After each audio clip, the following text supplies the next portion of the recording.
General Ghulam Mustafa سے اس کے اوپر ردعمل لے لوں. جنرل غلام مصطفیٰ، یہ 24 مارچ کو 23 مارچ سے اگلے دن پہلا اجلاس تھا جو اس حوالے سے جہاں یہ ڈسکشن سامنے آئی تھی. میں بہت ذمہ دار آدمی ہوں، بہت چیزوں سے میں پرہیز کرتا ہوں، گریز کرتا ہوں، لیکن اسلام آباد جس کیفیت سے 2 ہفتے سے گزرا ہے وہ ایک نیوکلیئر پاور کو نہیں گزرنا چاہیے تھا، ہم اس سے گزرے ہیں. تو آپ اس کے اوپر کیا کہیں گے؟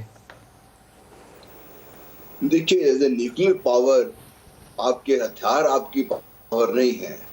یہ آپ کی جو کریڈیبلٹی ہے اس کا سم ٹوٹل میں آپ کی لیڈرشپ کی ability to handle the situation اور اس وقت صحیح فیصلہ کرنا، صحیح ٹائم پہ فیصلہ کرنا اور اتنے نروس ہونا، اتنا اسٹرانگ ہونا، وہ بھی اس میں شامل ہے. یہ تو آپ جن حالات کا ذکر کر رہے ہیں، یہ حالات تو پوری قوم کے تھے اس وقت.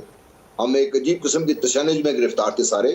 ان حالات میں اگر کچھ بھی ہوتا، خدا نہ خواستہ دشمن کوئی بھی کام کرتا، تو ہمارے لیے فیصلہ سازی بہت بڑا ایک چیلنج بن کے سامنے آ جاتی.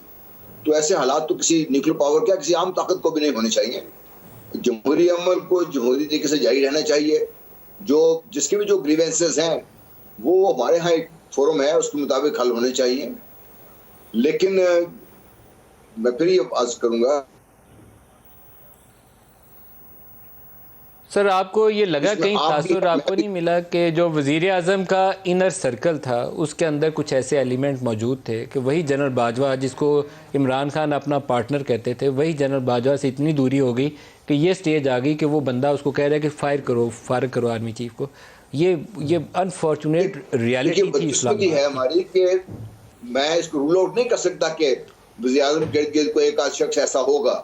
ہمارے ہاں لوگ ایسے ہیں جو چیز کو اپنے پوری گہرائی میں نہ تو سمجھ سکتے ہیں نہ ہی دیکھ سکتے ہیں.